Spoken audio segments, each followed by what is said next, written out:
Un país hostil intenta fabricar una bomba nuclear. Tras el plan se esconde el cerebro de alguien cuyo objetivo es destruir Israel. El general Mohammed Suleiman odiaba a los israelíes y a todo el Estado de Israel. Harían falta 3 unidades de operaciones ocultas de élite para lidiar con la amenaza. Fuerzas especiales infiltradas en lo más profundo del territorio enemigo para confirmarla. Fue una misión de inteligencia extremadamente arriesgada. Si se hubiera cometido el más mínimo error, podría haber significado una guerra. Una unidad aérea especializada para acabar con ella. Destruyeron el objetivo, salieron de allí y no hubo pérdidas. Y por último, una unidad ejecutora para encargarse del hombre detrás de la amenaza. Llegaron a su casa de la playa vestidos de buzos, le dispararon y desaparecieron. Esta es la historia secreta del ataque israelí contra Siria.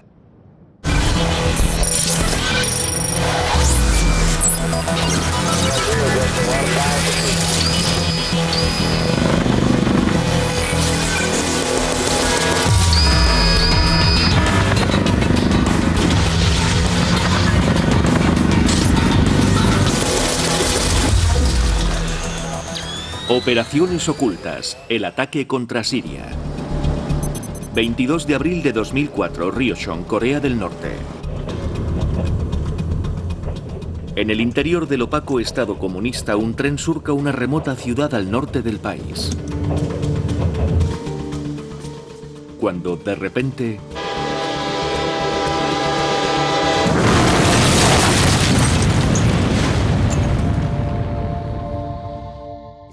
En abril de 2004 se produjo una explosión de un tren en el norte de Corea del Norte.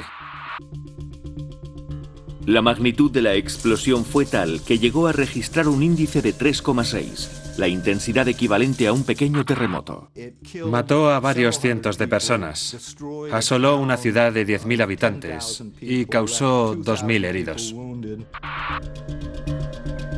Según el gobierno norcoreano, el tren transportaba petróleo licuado. Pero antes de que nadie pudiera descubrir nada más, el régimen prohíbe emitir cualquier información más sobre el incidente. Una semana después, quedó prohibido el uso de teléfonos móviles durante 5 años en Corea del Norte. ¿Qué estaba pasando exactamente en el taimado estado nuclear? A 8.000 kilómetros de allí, una nación sigue el incidente con gran interés.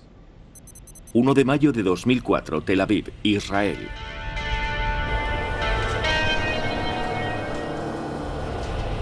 Meir Dagan es el espía más reputado de Israel, el jefe de la agencia de inteligencia israelí, el Mossad. Meir Dagan era una figura legendaria en el mundo de la seguridad israelí. Se decía que era implacable en el cumplimiento de su deber, que no era otro que la defensa de los intereses de Israel en el plano de la seguridad nacional. Que Corea del Norte actuara con secretismo no era nada nuevo, pero lo que pone en alerta a Dagan son los informes de inteligencia que apuntan a que una aeronave siria ha aterrizado en Corea del Norte. El contacto entre Corea del Norte y el mundo árabe no es nada frecuente y muy preocupante para Israel. Entonces es cuando los israelíes empiezan a interesarse por lo que realmente podía estar pasando.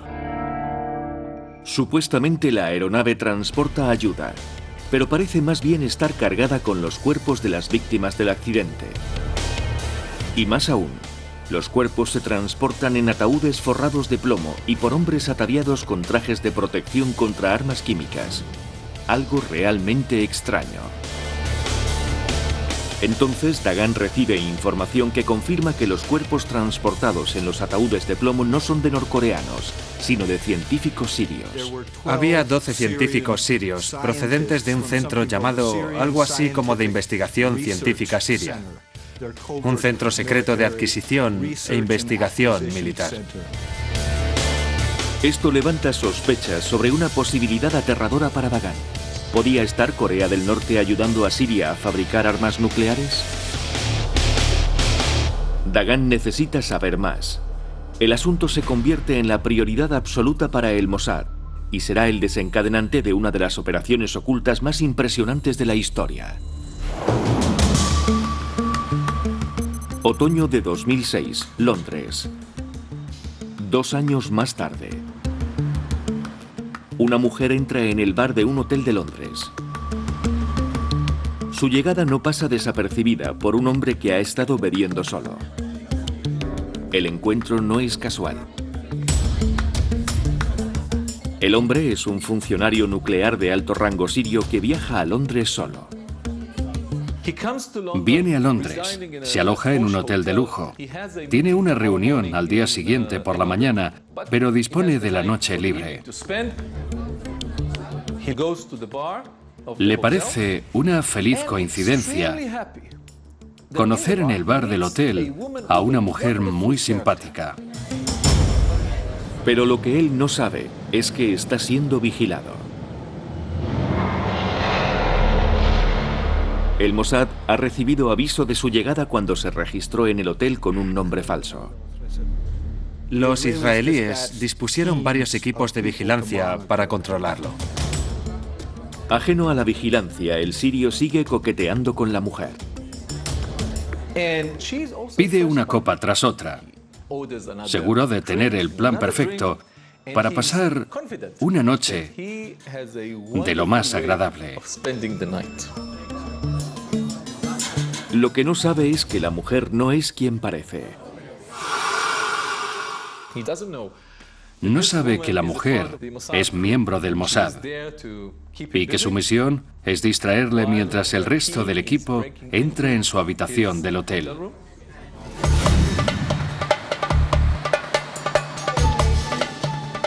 Los agentes del Mossad forman parte de la unidad Neviot, expertos en colocar micrófonos ocultos.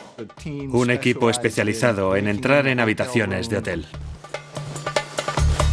Al equipo apenas le lleva unos segundos burlar la seguridad del hotel.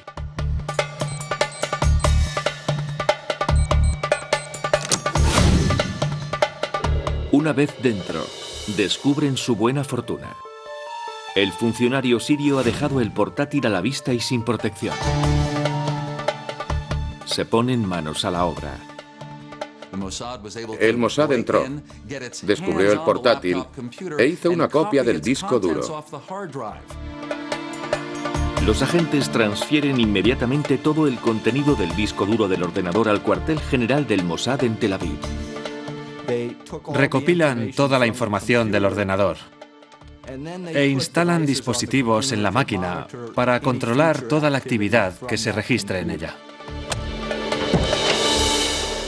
Cuando abandonan la habitación, la agente del Mossad hace lo mismo con el desconcertado sirio.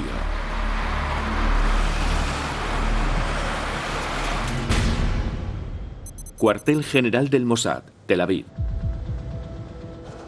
15 minutos después, los analistas de Dagan están estudiando los archivos del sirio en Tel Aviv. Los abrieron y encontraron datos y documentos distintos. Lo que hallaron en el ordenador fue realmente extraordinario. En una carpeta encontraron archivos JPEG que parecían muy antiguos. En la pantalla aparecen cientos de fotos que documentan la construcción de una enorme instalación industrial. Se trataba de una instalación oculta y una muy grande. El edificio que vieron era gigantesco, 40 por 40 metros por 20 metros de alto. Inicialmente, el edificio se asemeja a una inmensa cabaña sobre pilotes con conductos que llevan a una central de bombeo. Fotos posteriores muestran modificaciones y al final todo el edificio queda cubierto por un inmenso tejado. Al principio, Dagan no está seguro de lo que puede ser la instalación hasta que poco a poco se da cuenta de lo que muestran las imágenes. Dentro de la instalación ve equipos industriales pesados. Es una réplica exacta de algo que Dagan ha visto antes en imágenes de inteligencia de Corea del Norte. revelaban lo que era una réplica casi exacta de la instalación nuclear de Yongbyon en Corea del Norte. Era exactamente el mismo reactor. Los dos coincidían a la perfección. Dagan ya no duda respecto a lo que han descubierto. La evidencia era aplastante. Corea del Norte estaba fabricando un reactor nuclear en Siria.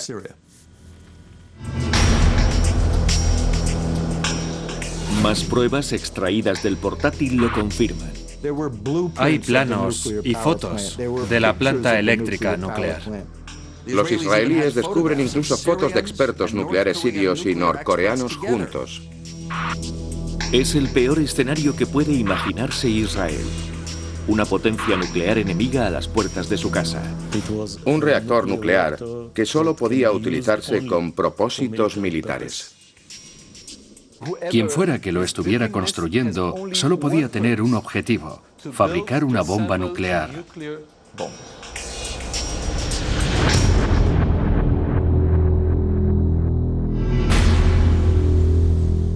Dagan tiene ya la certeza de que Siria ha puesto en marcha un programa de armas nucleares, pero no sabe dónde. Con el propósito de averiguarlo, ordena que los satélites israelíes controlen ciertos puntos estratégicos. Acaban localizando un recóndito lugar de Siria llamado Al-Kibar, donde se han registrado unas comunicaciones un tanto inusuales. Interceptaron un extraño pico de comunicaciones telefónicas desde este lugar en Al-Kibar, que está en medio de la nada, en el desierto de Pyongyang, en Corea del Norte. Estaba muy lejos de la capital, Damasco, en un rincón remoto al noreste de Siria, pero no muy lejos del Éufrates ni de la frontera con Irak. Los satélites israelíes localizan un inmenso edificio en Al-Kibar. Cuando lo comparan con las imágenes extraídas del portátil, la coincidencia es exacta. Al-Kibar es la sede del programa de armamento nuclear sirio.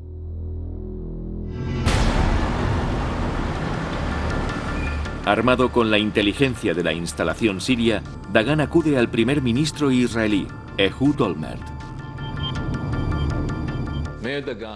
Meir Dagan fue a ver al primer ministro Olmert para ponerle al corriente de las alarmantes noticias. Siria se encuentra en una fase avanzada de desarrollo de armas nucleares. El primer ministro israelí reconoce la gravedad de la amenaza. Nada más enterarse, Olmert dijo que Israel no podía tolerar que Siria desarrollara un programa nuclear y que no lo iban a permitir, que resultaba una amenaza directa para Israel y que debían destruir el reactor. La única manera de poner fin al programa nuclear era volar el reactor. Pero antes, Dagan se plantea una serie de dudas. La más acuciante: ¿cuán avanzado estará el reactor? Si ya estuviera listo para funcionar, un bombardeo podía provocar una catástrofe. Si el reactor ya estaba activo, su destrucción podía provocar una catástrofe ecológica y un envenenamiento de enormes dimensiones. Pero Dagan no sabe si el reactor es plenamente operativo. Las imágenes tenían 15 meses de antigüedad, de modo que la instalación debía estar más avanzada. Necesitan desesperadamente averiguar en qué fase se encuentra la construcción. Eso significa algo muy arriesgado, que hay que enviar a alguien a observarlo. El siguiente paso implica arriesgar las vidas de operativos. Olmert solo dispone de un grupo de hombres capacitados para actuar sin ser detectados a cientos de kilómetros dentro de territorio enemigo. Así que llama a la unidad de élite de operaciones ocultas de Israel. En otros idiomas se los conoce como la unidad. En hebreo son los Sayeret Matkal.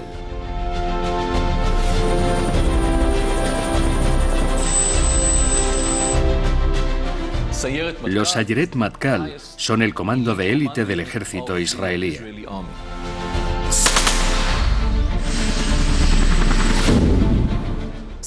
Los Sayeret Matkal son una leyenda en Israel, un mito, la unidad más especializada del ejército.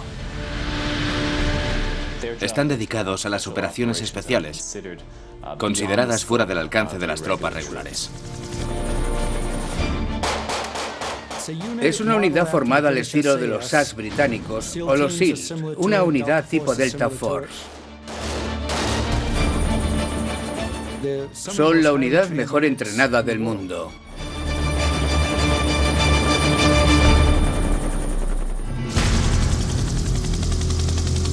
Si hay algo en lo que los Sayeret Matkal están especializados, son las operaciones encubiertas tras las líneas enemigas.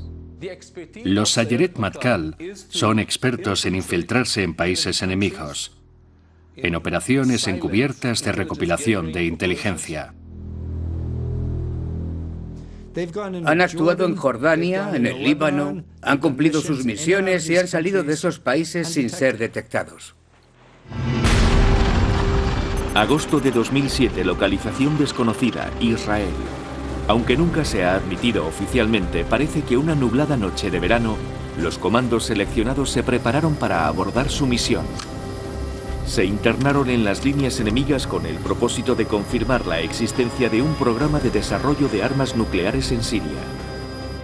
Los comandos no han revelado cómo llegaron hasta allí, pero es conocida su habilidad para pilotar helicópteros prácticamente silenciosos en vuelo bajo.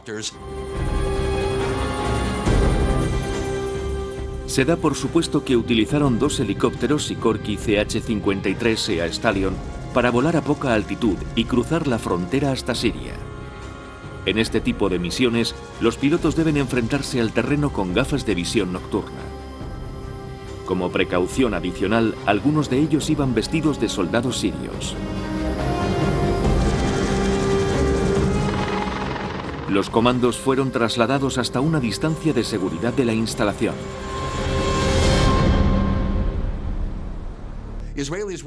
Los israelíes pudieron acercarse hasta 1,5 kilómetros de la misteriosa instalación al noreste de Siria.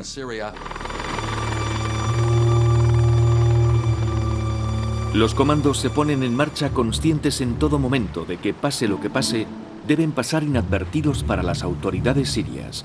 Una vez se hayan ido los helicópteros y los sirios los descubren, no hay posibilidad de rescate. Fue una misión de inteligencia extremadamente arriesgada. Si se hubiera cometido el más mínimo error, podría haber significado una guerra.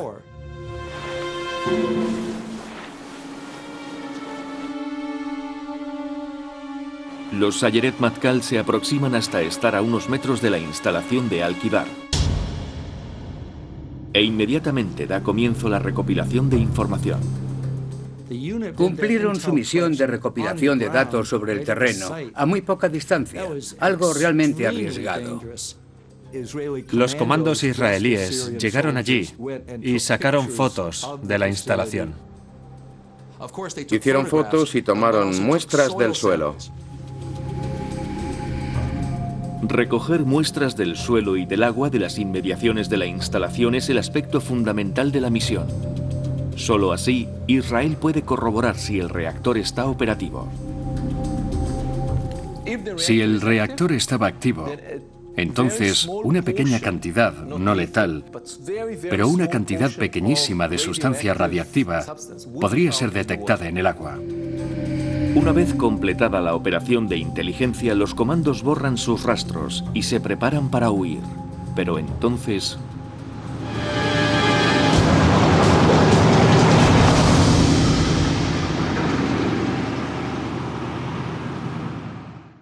Estuvieron a punto de ser descubiertos. Abandonaron el lugar en el último minuto. Los comandos finalmente no son detectados y cumplen su misión. Vuelven a casa cargados con las muestras de agua y tierra.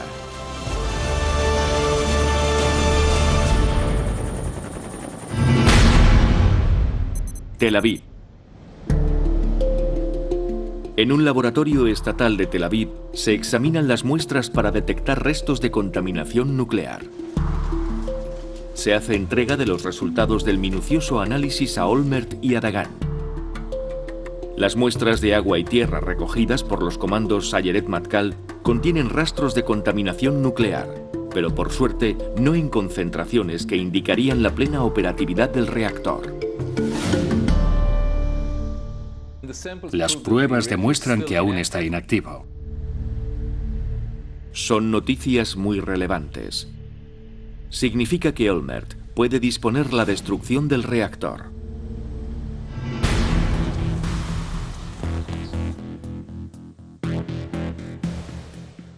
Olmert convoca una reunión con los jefes de mayor rango de inteligencia y militares. Todos coinciden en una cosa.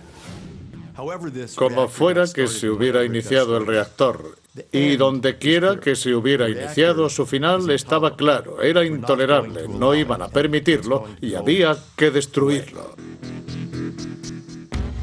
La pregunta era cómo destruirlo.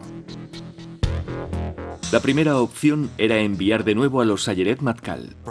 Quizá enviando un nuevo comando, Sayeret Matkal, a atacar sobre el terreno con la esperanza de que fuera posible que en secreto pudieran introducirse los comandos israelíes y los explosivos suficientes para volar el edificio. Saben que pueden introducir a gente hasta el lugar, pero la táctica es problemática. Desplegar fuerzas especiales siempre es una operación de grandes dimensiones, peligrosa. Tienen que internarse en el terreno, portando gran cantidad de explosivos. Lo que más les preocupa es si una operación de comandos tendría capacidad de producir semejante explosión. Sinceramente, el ejército tenía dudas al respecto. Con un reactor de esas dimensiones, no sirve con enviar a 5 hombres con mochilas cargadas de explosivos. No son suficientes. La única opción de Olmert es un ataque aéreo. Utilizar la fuerza aérea era lo más inteligente. El medio aéreo tiene más ventajas. Permite operar con diligencia y rapidez. Organizar la misión respecto a un plan y escapar sin que el enemigo entienda lo que ha ocurrido. Si tienes dos alternativas, normalmente el ataque aéreo va a ser mucho más eficaz y mucho menos arriesgado. El primer ministro da la orden de preparar el ataque aéreo contra el reactor sirio. Para garantizar el éxito de lo que se conocerá como Operación Orshar, Olmert pone en alerta a otras unidades de las fuerzas especiales israelíes.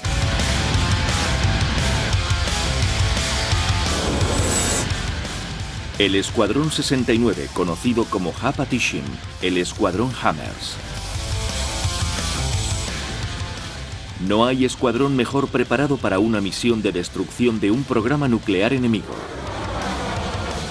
Y eso es porque ya lo habían hecho antes.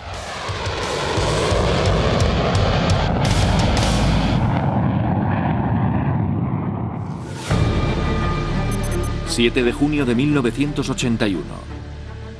25 años antes, 8 pilotos Hapatishim sobrevolaron Irak para bombardear la instalación nuclear construida por Saddam Hussein.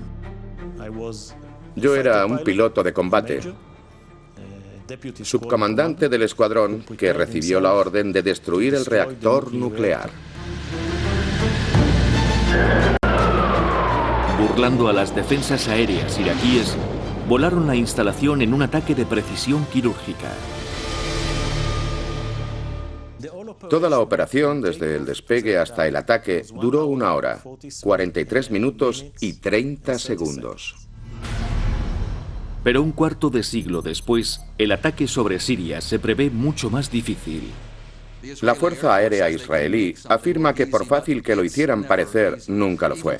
Se trata de atacar un objetivo concreto en Siria, no solo de traspasar la frontera. Durante décadas, Siria había estado desarrollando uno de los mejores sistemas de defensa antiaérea del mundo. Habían instalado el sistema de defensa aérea de fabricación rusa Tor M1 y disponían de múltiples baterías de misiles tierra-aire listas para repeler cualquier ataque aéreo. Nada es fácil cuando se trata de atacar un país que cuenta con sistemas de defensa antiaéreos. Los israelíes trabajaron intensamente las tácticas de contraataque. Los Hapatishim disponen de aviones específicamente diseñados para eludir esas defensas antiaéreas. Los cazabombarderos de fabricación estadounidense F-15 y F-16. Los F-16 están bien equipados para hacer frente a bloqueos de baterías de misiles, para romper esos bloqueos. Disponen además de contramedidas electrónicas, bengalas señuelo contra misiles guiados y otros dispositivos de guerra electrónicos contra baterías de misiles tierra-aire. También portan contramedidas electrónicas para burlar los sistemas de defensa aérea sirios y permitir que la aeronave entre en el espacio aéreo sirio sin ser detectada. Entre tanto, los pilotos del Escuadrón 69 empiezan las prácticas de vuelo para la misión. Para que todo salga bien, sus bombas deben caer sobre un punto concreto del objeto, de manera que entren en el edificio y lo hagan explotar desde dentro. Practican bombardeos en picado verticales sobre objetivos pequeños.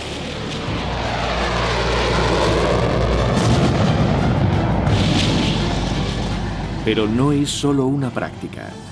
Observándolos está el general Eliezer Shkedi, máximo responsable de la Fuerza Aérea Israelí. Su objetivo es seleccionar a los mejores pilotos del escuadrón, ya que el número de aviones que Israel podrá enviar a Siria es limitado. Cuantos más aviones envías, mayor es la posibilidad de que te descubran. Habíamos realizado muchos simulacros. Todo estaba calculado. Habíamos determinado el número óptimo de aviones necesarios para asegurarnos de que el reactor quedase destruido.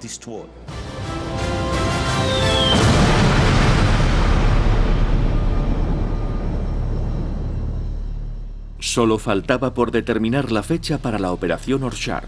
Pero el primer ministro Olmert recibe información de inteligencia que condiciona su decisión.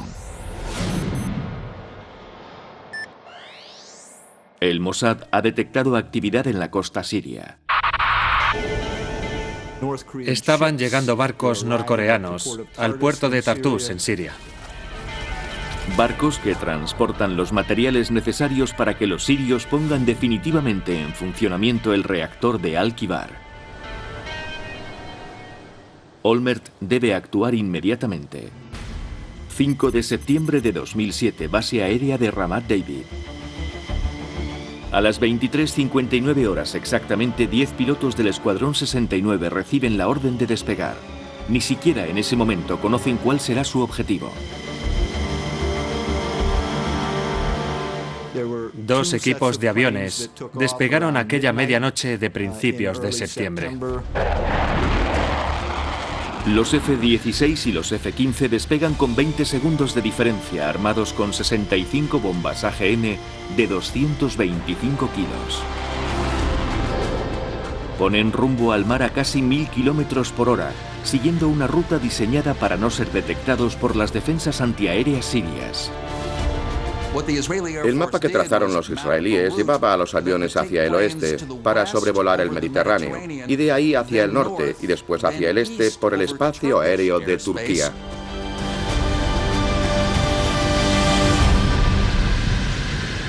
...0:15 horas, 6 de septiembre de 2007, Tel Aviv. El primer ministro israelí y los jefes militares de mayor rango se reúnen en el centro de mando subterráneo de las fuerzas aéreas israelíes, conocido como el Foso. Desde allí, supervisan el avance de los cazabombarderos. Una vez comprobado que ninguno de los aviones presenta ninguna avería, 3 de los F-15 reciben la orden de volver a casa. Los 7 restantes continúan la ruta prevista, a baja altitud. Sobrevuelan el Mediterráneo por el este para entrar a Siria por la frontera con Turquía. Solo entonces los pilotos son informados de que se trata de una misión real, cuyo objetivo es internarse en el espacio aéreo sirio, férreamente defendido. Estos pilotos están entrenados para reprimir los nervios. Los pilotos de combate desarrollan técnicas y mecanismos para contener el miedo. No es que no tengan miedo. Cualquiera que diga eso, que no tiene miedo, está mintiendo. Siempre se tiene miedo. Miedo a la posibilidad de que te maten.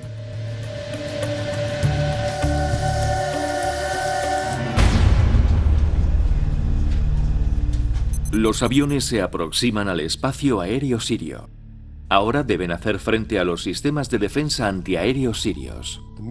El aspecto militar de la operación implicaba evitar el radar sirio para que las autoridades no percibieran su presencia. Sirviéndose de códigos supuestamente comprados a Rusia, los israelíes consiguen que las defensas antiaéreas sirias detecten de repente cientos de aviones enemigos, para a continuación no detectar ninguno en absoluto. De manera que ante los sirios, el episodio se explica como un fallo técnico esporádico. Hacen creer al sistema sirio que todo es normal, como si las pantallas de radar estuvieran perfectamente. Por supuesto, los aviones israelíes no se detectaron. Los sirios no fueron conscientes de estar siendo atacados. Una vez en el espacio aéreo enemigo, pasan a la siguiente fase. Los pilotos israelíes reciben las coordenadas exactas del complejo de Al-Kabir en los ordenadores de a bordo, y los aviones se desvían hacia el sur para iniciar el bombardeo. Este es el momento más arriesgado. Es cuando la respiración se te acelera y el pulso se pone a 1000. En esta fase la tecnología pasa a un segundo plano y el factor humano es lo que cuenta. Al final el piloto está solo. Es el que debe dar con el objetivo y acertar. Nadie puede ayudarle a apuntar y a acertar en el objetivo. Pero es justo en el momento en el que los pilotos enfocan el objetivo cuando son más vulnerables. Hay un momento en el que quedas completamente expuesto porque dejas de prestar atención a tu defensa para concentrarte exclusivamente en el objetivo. Es el instante más difícil del vuelo.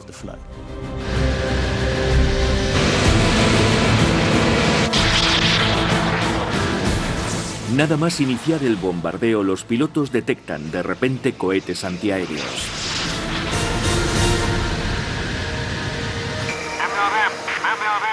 En el foso, en Tel Aviv, no tienen ni idea de lo que está pasando. ¿Ha sido alcanzado el objetivo? ¿Han abatido a algún piloto? Entonces, reciben una transmisión por radio. Una sola palabra. Arizona.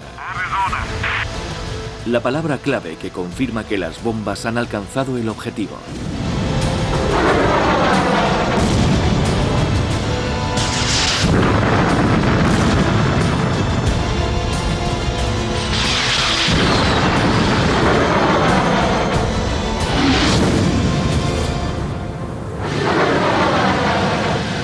No se ha perdido ningún avión israelí y del reactor no queda ni rastro.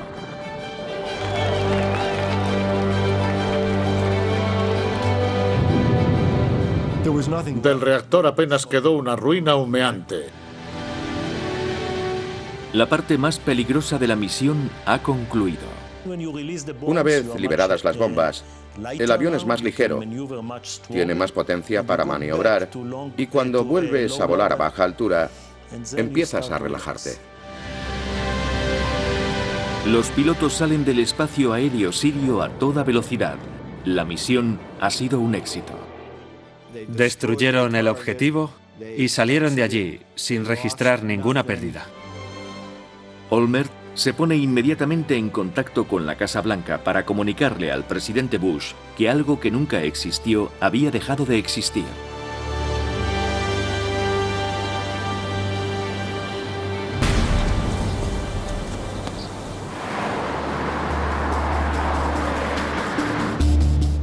A continuación sigue la tensa espera a una respuesta siria. Olmert confía en que los sirios no osen a reaccionar, pero no puede estar seguro. Inmediatamente después del ataque, Olmert envía un mensaje al presidente sirio Bashar al-Assad comunicándole que Israel nunca se atribuirá públicamente la autoría del bombardeo. Pensó que si no se armaba mucho jaleo en torno al episodio ni reconocían su autoría, a Assad le interesaría más hacer como que nada hubiera ocurrido. La respuesta de Olmert es que Assad no quisiera llamar la atención sobre el programa ilegal de desarrollo de armamento nuclear sirio, o sería humillado públicamente. El objetivo no era poner contra la pared al presidente sirio en esta lucha de egos puesta en escena en Oriente Medio. Y la apuesta fue acertada. El gobierno sirio anuncia que se ha repelido un ataque israelí del espacio aéreo sirio. Es mentira, pero una mentira que contenta a ambos países y sirve para simular que el bombardeo nunca se produjo. Parece que Olmert ha conseguido salvaguardar el futuro de Israel. Pero hay algo que sigue preocupando a Olmert y a Dagan. ¿Cómo ha logrado Siria desarrollar un programa de armamento nuclear en completo secreto? Durante 7 años, el proyecto en el que Siria tenía concentradas todas sus fuerzas había pasado inadvertido a ojos de Israel. Un reactor nuclear no es nada fácil de ocultar. Es una instalación inmensa. El Mossad empieza a investigar cómo ha podido Siria mantener en secreto la instalación de Al-Kabir. Y descubren que Siria ha desarrollado un sistema de red que evita toda comunicación electrónica. Habían dado un salto atrás en el tiempo. Habían implantado un sistema por el que se evitaban las comunicaciones electrónicas de la información más sensible. Cada vez que necesitaban enviar un mensaje, lo imprimían y lo metían en un sobre. Lo sellaban con lacre y escribían alto secreto. Y así fue como implantaron un sistema de mensajeros en motocicleta que transportaba estos mensajes. En el centro de este sistema de comunicación se encontraba un hombre conocido por su odio enquistado contra Israel y por ser una de las personalidades más poderosas de Siria, el general Mohammed Suleiman. Mohammed Suleiman era el consejero más cercano al presidente sirio, Assad. Su despacho estaba justo enfrente del despacho del presidente, en el Palacio Presidencial en Damasco. Debido a su proximidad al presidente, a Suleiman se lo conocía como la sombra de Assad. Él había sido el cerebro del programa nuclear secreto de Siria.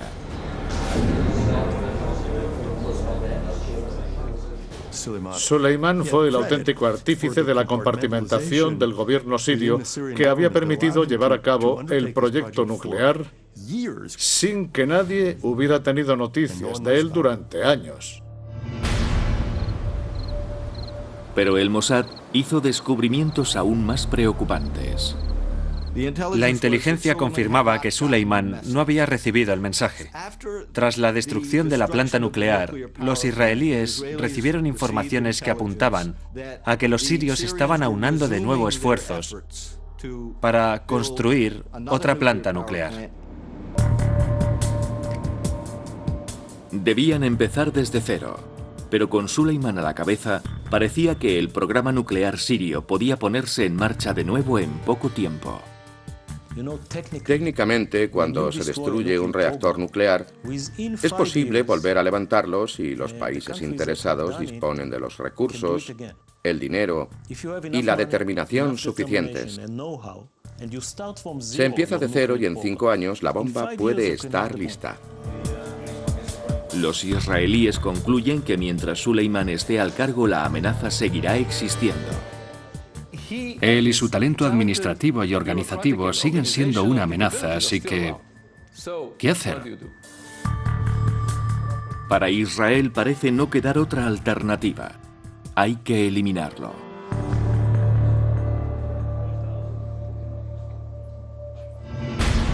Damasco, Siria. Pero hacerse cargo de Suleiman va a ser una tarea mucho más complicada que atacar un edificio en el desierto. El general sirio es un hombre increíblemente precavido. Sus movimientos se mantienen en celoso secreto, conocidos apenas por unos pocos. En Damasco siempre dispone de vigilancia armada. Acceder a él es imposible. Pero a mediados del verano de 2008, el Mossad descubre que Suleiman planea pasar un fin de semana en su segunda vivienda, un palacete en la ciudad costera de Tartus, en Siria. Tartus, Siria. La seguridad en Tartus es mucho más laxa. Si pretenden acabar con el general, ese es el momento y el lugar para hacerlo. Para ello será necesaria la intervención de otra unidad de operaciones ocultas israelíes.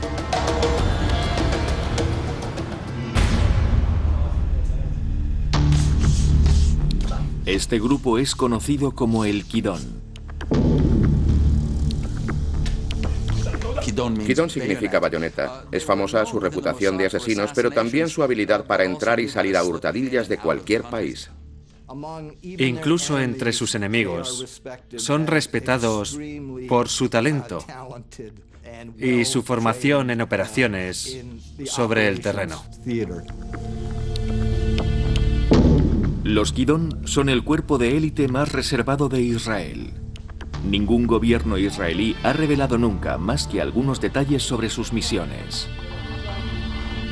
Se les conoce por su especialización: asesinar a los enemigos de Israel, donde quiera que estén. Cuando se supo que el experto en armas canadiense Gerald Bull trabajaba para Saddam Hussein, su final no tardó en llegar. Marzo de 1990, Bruselas, Bélgica.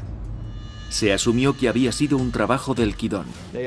Se han encargado de muchos científicos iraníes, muchos científicos e ingenieros norcoreanos, muchos científicos e ingenieros sirios.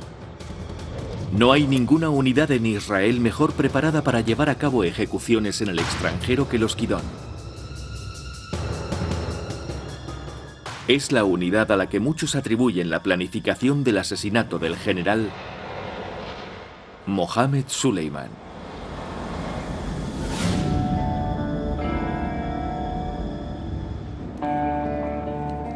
Mientras estudiaban los planos del palacete, se percataron de que, si bien desde la calle estaba fuertemente vigilado, desde el lado que daba al mar estaba totalmente expuesto. También descubrieron que a Suleiman le gustaba organizar fiestas en la azotea que miraba al mar.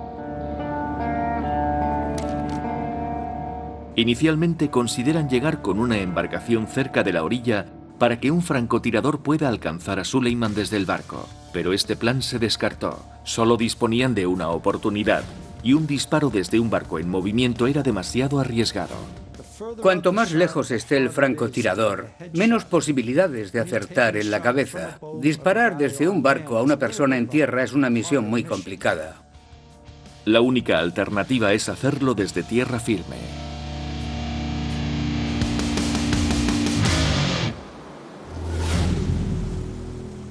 ...2 de agosto de 2008, aguas territoriales sirias. Un yate recorre la costa del Mediterráneo rumbo a Tartus. Está a nombre de un poderoso hombre de negocios, pero hoy entre la tripulación viajan 2 francotiradores Kidón. Enviaron a uno de sus equipos de asesinos de inteligencia en un barco hasta la costa de Tartus, en Siria. Aproximadamente a 1 kilómetro de la costa, el yate recoge las velas y los asesinos se abren camino hasta la orilla. Llegaron a su casa de la playa, vestidos de buzos. Al mismo tiempo, el general Suleiman llegaba a su casa veraniega.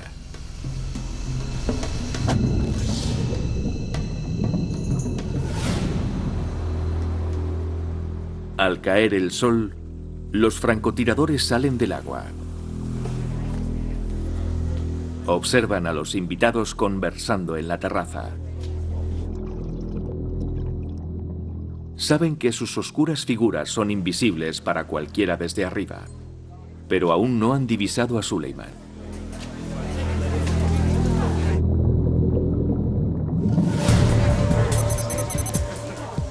Por fin, Suleiman aparece. Había organizado una cena con su familia y amigos en su casa junto al mar. Todos estaban sentados a la mesa. Mientras el general entretiene a sus invitados, los francotiradores lo enfocan con sus miras telescópicas.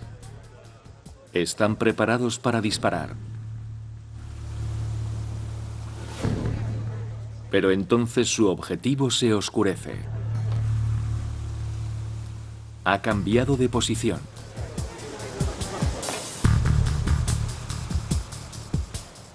Los dos francotiradores modifican sus posiciones y vuelven a apuntar sus mirillas.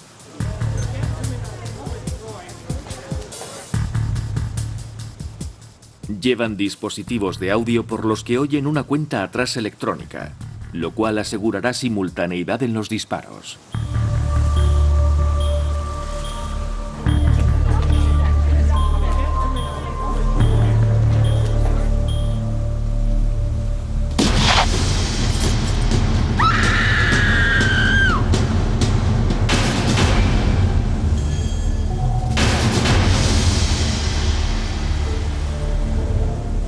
Fue un disparo difícil, pero dispararon hasta que lo abatieron. La misión quedó cumplida y se fueron. Ambas balas habían alcanzado su objetivo, una en la cabeza, otra en el cuello. Como en el bombardeo del reactor, Israel nunca admitiría oficialmente haber asesinado al general Suleiman. Los israelíes no hablan públicamente de asesinatos en ultramar, porque de hecho es ilegal. Pero dicen cosas referidas a este incidente, al que califican como feliz accidente, según consta en la declaración oficial sobre el asunto. Eliminar la amenaza del programa de armas nucleares sirio fue un logro extraordinario que requirió la intervención de 3 unidades de cuerpos especiales de élite. Los Sayeret Matkal para identificar la amenaza. Los Hapatishim para eliminarla. Y los Kidon para garantizar que no se reprodujera. Gracias a estas operaciones se evitó que un régimen inestable y peligroso adquiriera las armas más letales de destrucción masiva. La importancia de dichas operaciones no ha hecho sino acentuarse cuando a partir de 2011 Siria empezó a descender en picado hasta su propia y cruel guerra civil.